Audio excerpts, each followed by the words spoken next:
Hi there. It is week 7 this week. I realized that we did not meet last night because of the holiday. Um, in week 1, we met on a holiday, and I did not want to do that to all of you again. As you can see, we would have missed 2 classes. In a 10-week session, that's a lot. So I most likely should have sent out a reminder last night, but I thought that we had talked about it during the previous chat session. So no, there was not a chat session last evening. The university has, for on-campus classes, they have what is known as a Monday schedule. So I've had a few students reach out to me that may be in the MPH program or in other programs where they're taking on-campus classes too. And of course, their schedule was shifted because today is a Monday for them. That doesn't really pertain to online, but I thought that I could at least provide you with a courtesy of creating a short video to get you started on this week's content. Keep in mind, you can post any questions to the general questions forum. You can also reach out to me anytime. So if you have any questions about this week's content, feel free to reach out. As I mentioned, we're in week 7 this week, and we are taking a look at chapters 12 and 13 of the course textbook. We are focusing this week on healthcare privacy and security. So in this week's discussion, you'll be taking a look at the Office of Civil Rights has a Hipaa wall of shame. And the Hipaa wall of shame is a public accounting of any breaches that have occurred with health information. You can utilize this tool to sort and to create all sorts of different things, but we'll be taking a look and having a discussion about the Hipaa wall of shame this week. For this week's application exercise, you are going to create a component of a high-tech security plan. So we have Hipaa. Hipaa is really, they overlap greatly, but Hipaa is really focusing on the privacy aspects of personal health information. And then we have high tech. High tech came, it was kind of I want to say, a revised version of the original Hipaa from 1996. We had high tech in 2010 that is an extension of Hipaa. Perhaps that's a better term to use, but it's an extension. And what the High Tech Act had proposed was further considerations for health information technology. Now that, or in 2010, that is first when electronic health records were mandated. All providers and acute care health organizations had to implement by 2014. So in consideration of the transmission of health information, whether it be through exchange or for payer services, for continued care, whatever the purpose was, we had to have some sort of a mechanism to maintain compliance, that privacy aspect, but also the security. Because when we had patient health information in a paper format, there were certain considerations. In an electronic format, you have even more considerations. I say this because of cybersecurity. I say this because of risk of identity theft.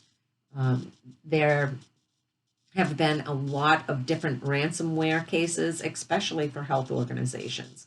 Ransomware is when a hacker will hijack a system and require a ransom for the information. So this has been very popular for health organizations, especially in the aspect of ransomware.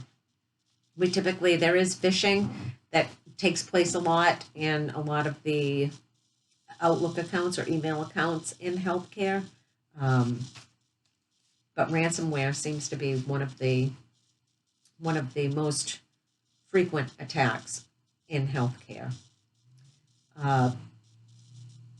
So in taking a look at the high-tech security plan, I provided quite a few different supplemental videos. I posted a couple of documents. I posted a checklist for a security plan. This will give you an idea, and I know that the chapter 12, actually it may be 13, but it really has a lot of content. There's a checklist as well in the textbook that goes over what a HIM manager or a manager in healthcare administration or even for a particular department should be looking out for in respect to high tech. High tech has a couple of components or a couple of requirements where there not only have to be physical safeguards, but you also have to have technical safeguards in place.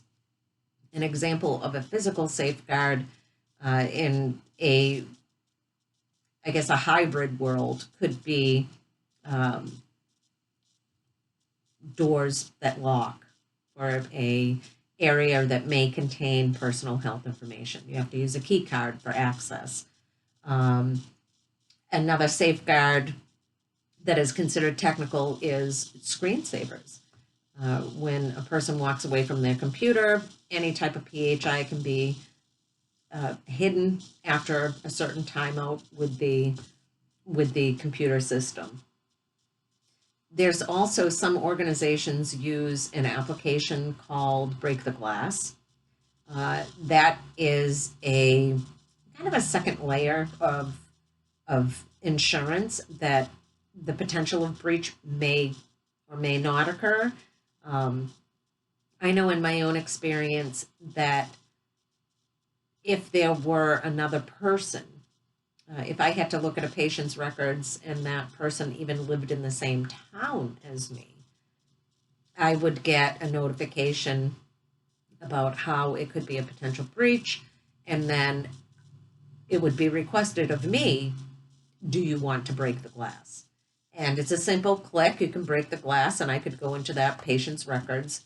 If I knew the person, if the person were my neighbor, or someone that I may know from one of my children's schoolmates, or if I happen to know the person for whatever reason it may be, I could think twice about breaking that glass, because for me to access information about another individual that I'm familiar with, it is a breach.